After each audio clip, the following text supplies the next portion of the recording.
You hear about consumerism and greed all the time, how our culture is about nothing but consumption and excess. It's the shop till you drop and drip too hard at any cost mentality. But why is that a bad thing?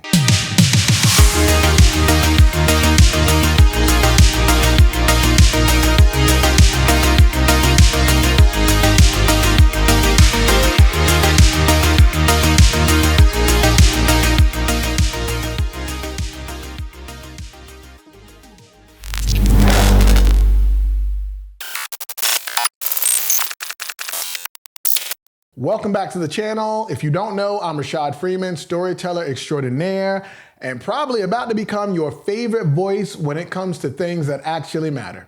Today, I'm gonna play the devil's advocate, but I can't say that I don't actually feel this way myself, but you'll never know. Instead of going at this from a general sense, we're gonna get specific with a line of products that seems to permeate the younger culture these days. SHEIN, or SHEIN, if you speak the language proper. We're gonna talk about their impact to the culture, to the environment, to the fashion industry, and if you stick around long enough, you'll find out what SHEIN and Donald Trump have in common.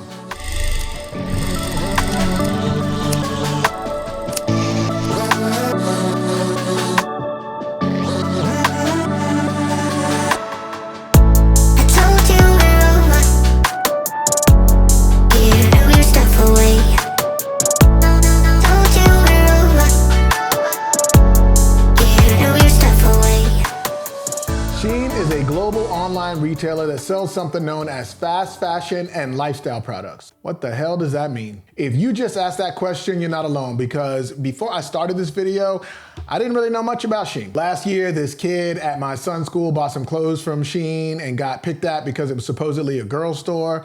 I thought it was some pop-up online retailer for girls apparel. Apparently it's not. A year later, my son ordered his own pair of pants from SHEIN that looked like cheerleader warm-ups with a giant star on one of the legs. Look at these things. Like, just look at these things. But fast fashion is just a way of saying a nimble business model that allows the mass production of inexpensive clothing to keep up with trends. And we just know this generation is all about trends. Challengers have to climb each of them up and back down without taking a tumble. And let's just say people are failing miserably, so much so that they are even ending up with severe injuries. In short, it's a business model that involves trend chasing, and that trend chasing comes at a cost. But just wait, we'll get to that. SHEIN has an app because everyone has an app. But the SHEIN app was the most downloaded fashion app in 2023. They did $32.5 billion in revenue that year and boast over 88 million users, with about 18 million of them being in the US, where 30% of Gen Z shoppers report shopping at SHEIN in the last 12 months. That's way too many people, but hey, I'm not gonna hate. The company then was valued at $66 billion, which is mind-boggling to me when you look at what they make. But you see, there's a large contingent of social media and YouTubers that swear by their product and sing their praises.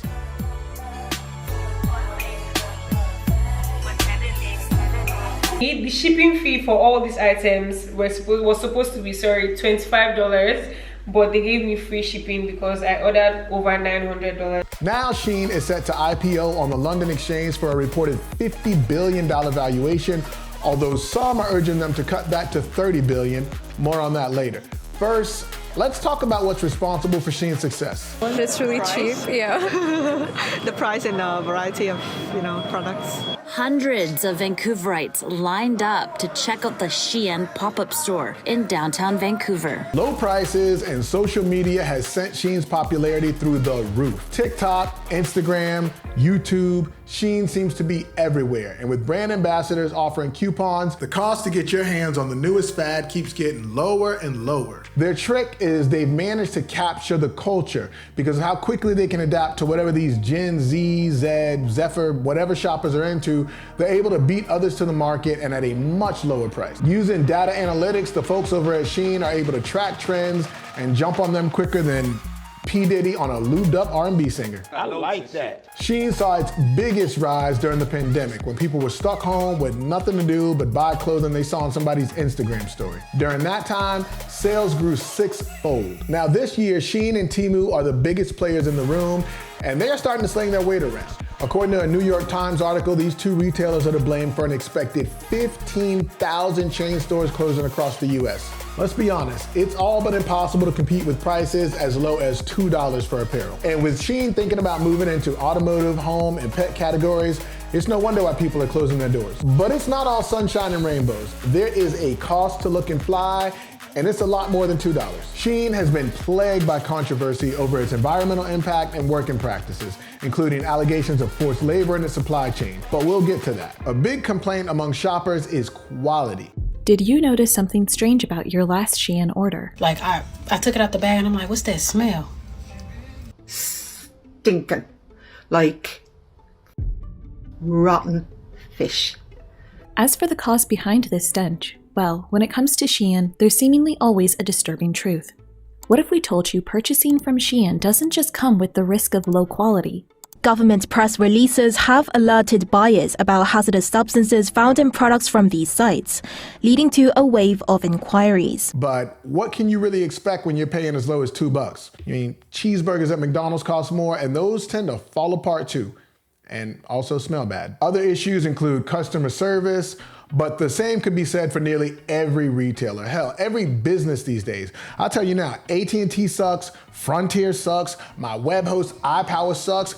Just don't call customer service. Shipping times are horrible, but it's coming from Singapore on like a single engine motorboat. There's also a ton of environmental issues. SHEIN holds the record as the biggest polluter in fast fashion. In 2023, SHEIN emitted more than 16.7 million metric tons of carbon dioxide. They've come under fire for textile waste and microplastics pollution, and in response, they've committed to achieving a net zero emissions by 2050. I seriously doubt that, or they're just assuming the planet won't even be around then, so it won't matter. But the problem that is at center stage is SHEIN's treatment of their employees. So I'm not blowing anyone's mind here by saying that fast fashion is bad, right?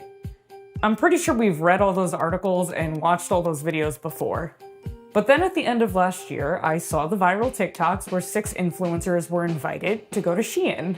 Instead of doing, I think, what SHEIN intended, it really undermined the credibility of the brand and made it look like they had something to hide. 75-hour work weeks, unsafe factory conditions, minimal time off, and even reports of child labor. China produces more than 20 million tons of fashion-related waste products each year from production and used clothing. Researchers say SHEIN workers in China are producing roughly 120 pieces each per day. We all work 11 to 12 hours a day, and that's not 5 times a week, but 7 times a week. They usually have 1 day off per month. Researcher Timo Kolbrunner from Swiss watchdog Public Eye has been investigating SHEIN. For cost-conscious consumers, say that 3 times fast, it's difficult to place a priority on environmental impact when every dollar matters. And if people can't afford to worry about the impact to the planet they live on, then they certainly aren't going to worry about how hard the people that make the products are working. And the assumption is workers would be better off if people weren't buying SHEIN. Don't get me wrong, I'm not working for $3 an hour, but I also don't live in SHEIN Village where the average annual income is just $16,000. If SHEIN didn't exist, or the world of trendy fashionistas boycotted them, how would these people make a living then? The problem is the hypocrisy of it all. Smaller companies and consumers on the low end that have found a way to avoid the exorbitant prices of major brands are often placed under the microscope, while larger brands with the same issues are ignored. Nike has a horrible environmental record, and their child labor wasn't just rumors, it was fact. Now, I'm not defending SHEIN, I'm just saying the entire industry sucks. But at least SHEIN isn't selling their t-shirts for $55. But even with all of that, the SHEIN IPO is charging ahead. It was slated to hit the exchange the first part of this year, but good old Donald Trump has thrown a wrench in that. You see, wrapped up in his trade war with China, he let a loophole called the de minimis rule expire, which allows overseas retailers to ship products directly to US consumers, duty-free as long as the total package is less than $800, and there's minimal inspections. Now, the administration did have to take a pause on this after realizing there's no infrastructure in place to collect tariffs or remit them to the US government, and packages were starting to pile up. But without this rule, the cost of shipping and the overall product will go up, which will ultimately cut into their profits and affect the value of the company. Some investors are calling for the company to revise the IPO price of $50 billion downward to $30 billion, but either way, it will be exactly $30 billion more than I have. What do you think about the responsibility of consumers in the treatment of the employees of the brands they buy? What do you think about SHEIN and their IPO? Let me know in the comments. And let me know if you're a SHEIN shopper. I won't judge, I promise, but I may laugh if you're caught wearing a pair of these.